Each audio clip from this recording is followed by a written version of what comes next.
Good morning and welcome to another magical story from my book, Tales of a Modern Alchemist, Real-Life Stories of Magic and Transmutation. The book is available in Amazon, so I put the links for you. And this story is called The Side Alleys of Life. And I wrote it on a Sunday morning. I woke up at 8 o'clock. I did my 5-minute favorite meditation as I was waking up. So it's nothing special. I just set the tone for the day, contain myself before the day starts. And it's in the terms of Abraham Hicks to choose an emotion that you want to make it as a base for your day.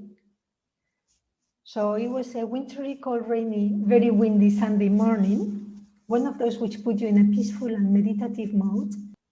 One of those moods that make you want to observe the tree branches blowing in the wind while you're drinking your coffee, sitting on the balcony.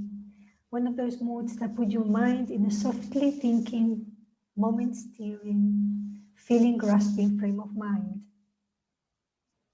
My family was still sleeping. Winter is a good time for bears to hibernate. I was tiptoeing around the house, tidying a few things as I was organizing my thoughts. And I decided to listen to one of those YouTube motivational speakers with my headphones. The night before, I had saved a playlist in my YouTube library, hoping for something new in the field of personal development. Although I wasn't shocked by the information I heard, as he was talking, I could picture in my mind how he shaped his destiny by the choices he made, the motivation he summoned according to the pain he felt earlier in his life, and the way he shaped his mind as he followed forward in terms of attitude, processes, habits, and in general, his philosophy of life. When I listen to motivational speakers of gurus of sorts in YouTube, I divide them into two categories. Those who really speak my language, and those who touch me for a specific moment in a specific subject, and then I feel I get saturated. It is as if once I learn a core message that I needed to hear from them, I move on. I could describe the feeling as when you meet someone for the first time and a relationship is formed with this person, he or she may become a colleague for a period of time, or in some very special occasions, a friend for life. In the first case, you help each other at a moment and time in your life, and in the second one, you hold hands and walk together throughout life's highs and lows. As I heard him talk, one thing stood out. He was thinking big. His motivation was big. His game was big. And he surrounded himself with big players. That is great. And many people want that. But as I was listening, I started to feel uncomfortable and I didn't know why. This is not the first time that this happens. I start listening to someone thinking that I'm going to get all the answers to all my questions, and then a few days later, I no longer have interest. It is as if something falls on the side. Our paths disconnect, our frequencies no longer in sync, the resonance goes. In the past, I used to feel bad. I used to feel that I wasn't up to it, or that I wasn't good enough. I felt that something was wrong with me, or something was missing in me, since I couldn't follow that apparently desired path. But today I was able to let it go. I took what was of value for me, and I realized that the rest of the videos in my playlist were more or less about the same subjects. So I just deleted them and ticked them off my list. It was clean, it was neat, there was no judgment and not blaming. It was great. And it just hit me. Sometimes you meet someone who thinks big and is already there, for whatever the reason. And you may not think so big, and you are not there yet, for whatever the reason. Nor may you want to be there at this moment, or nor may you want to be there at all, because you are not ready to make that big leap, and you are happy and contented with giving one smaller step instead.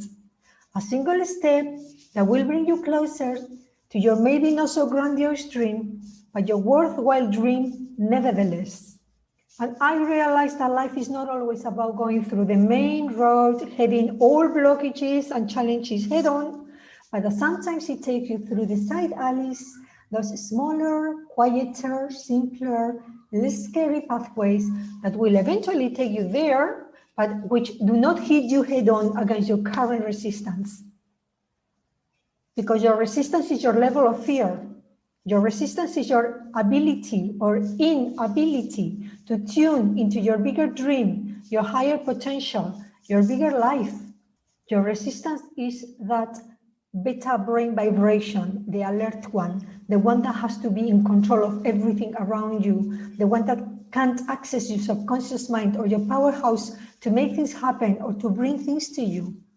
But as you soften that resistance and relax, you tap into your alpha or theta brain waves, these lower waves that allow you to engage in your mind with your dreams in a more visual fashion. It allows you to safely play the games that you came here to play in the first place. And in this space, you can see the colors and feel the feelings. You can touch and taste that virtual life in a real way.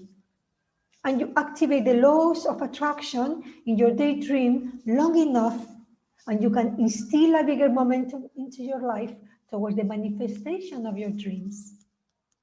And you will see the successes that take place as a result.